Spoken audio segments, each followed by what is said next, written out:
I can remember the 80s and the 90s, and I can also remember the last decade. However, there's a problem. We don't have a name for the last decade. You've got the 70s, the 80s, the 90s, the 2000s. That's not a name. 2000s. We lived through the last 10 years without even having a name for the decade. So I'm going to propose that we have one right now. Let's call it the eggos.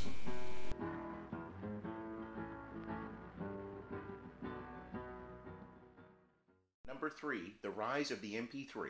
I'm putting this here instead of Facebook or Wikipedia simply to save space, and yes, I know that MP3s were around in 1998 and before that, but they didn't really become popular until the rise of Napster in 1999. By the time that Napster became a legal service, the world had already been bitten by the MP3 bug through a little music player launched in 2001 called the iPod. By the way, according to Wikipedia, in September 2008, Napster was purchased by U.S. electronics retailer Best Buy for $121 million.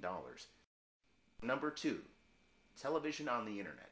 Much like newspapers and radio stations, it may have taken a while, but the broadcast networks finally came to a realization that it didn't matter how viewers watched their media content, that is, their TV shows, whether over the air or on the internet. Unfortunately, advertisers have not been as consistent with this paradigm shift, and advertising dollars still haven't been consistent since the media has moved on.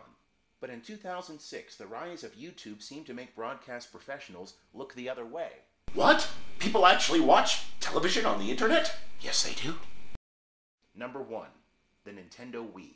Like MP3s, video games were being passed around the internet back in the late 90s. If you once owned a Super Mario Bros. Cartridge, but your Nintendo bit the dust, you had the gray screen of death, you might have been tempted to do something illegal by downloading a copy of the game's ROM dumped to a computer file on the internet. The problem with this, again, was that it was technically illegal. Finally, in 2006, Nintendo released the Nintendo Wii, the game system with the funny name that's pretty fun to play.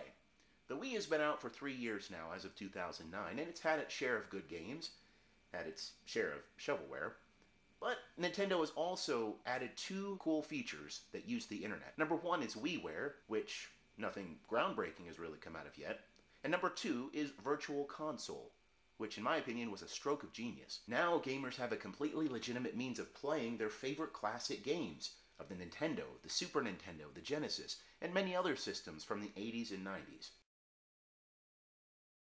The demand for legitimate internet services to purchase music and other media was there long before corporations and the law caught up.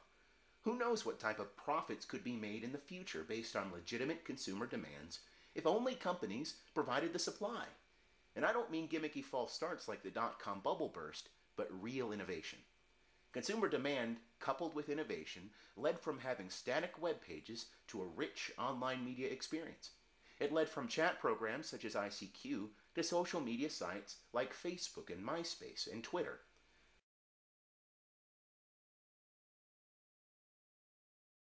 So let's remember this. Real innovation that really meets consumer need will almost always be profitable at some point. Now, if you'll excuse me, I have to update my Facebook profile.